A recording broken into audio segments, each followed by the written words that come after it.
As I said a minute ago, the company has to put the premium dollars to work to meet the future obligations of the contract, which is the death benefit and the future guaranteed cash values. The life insurance companies are very limited on where they can put that money. Right? They cannot put the money into the stock market.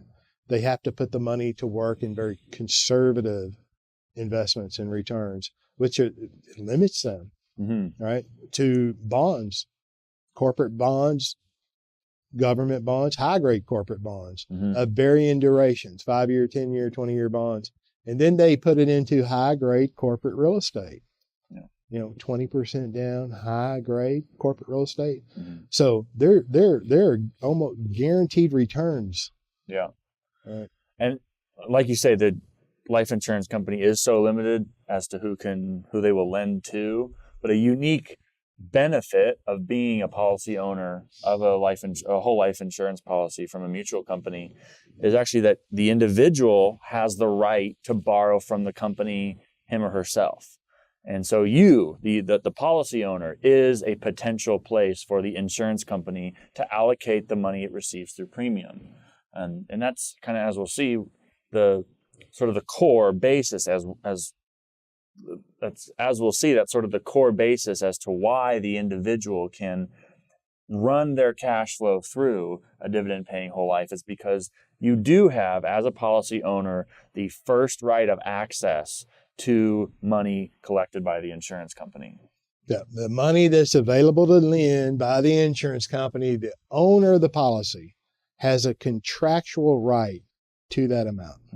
And he outranks everybody else. Yeah.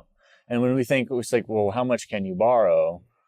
How much can you get access to? Is really a function of how much cash value you have in your policy.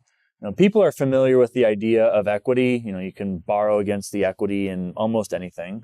The most common example is probably a house. You're familiar with a HELOC or something like this, where you get access to funds from a mortgage lender, where you can borrow as much equity as you have in the mortgage, in the house.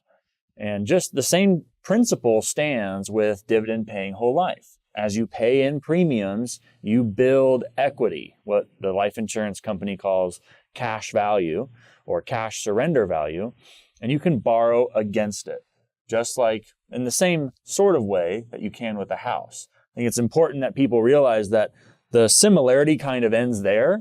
There is equity, just like in housing, there's equity in life insurance. But when you borrow from a life insurance company, the terms are so incomparably better. The borrower, the individual policy owner, has control over that loan to an extent that you just don't find in any other sort of financial transaction. Right. And the reason is because if you think about it, the underlying collateral is guaranteed by the issuer. So like if with housing, the mortgage lender can't control the value of your house. And so they have to take precautions with how much money they'll lend you. If you don't repay and the value of the house falls, then they may not be able to make up their losses. But with life insurance, they can guarantee the underlying collateral. That policy is something that they've issued, and they've guaranteed what the cash value will be. So it's not magic. It's not a mystery. Life insurance companies do not make bad loans. They do not make bad loans.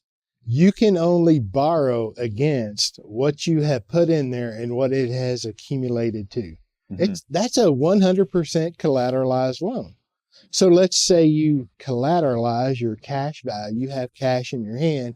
The cash values are still going to increase, assuming that you're still paying a dividend, or assuming that you're still paying a premium and the policy is still earning a dividend. Now think about this. So even if you don't have a loan repayment, and I'm not proposing that, we should all be honest bankers. If you make a loan, you should have a loan repayment. You can't get a loan anywhere without a loan repayment. Right. Right? Okay. It's 100% collateralized. Right? Well, even the outstanding compounding loan, if you didn't make a loan repayment, it's going to grow. It's going to compound. Well, the death benefit is compounding too.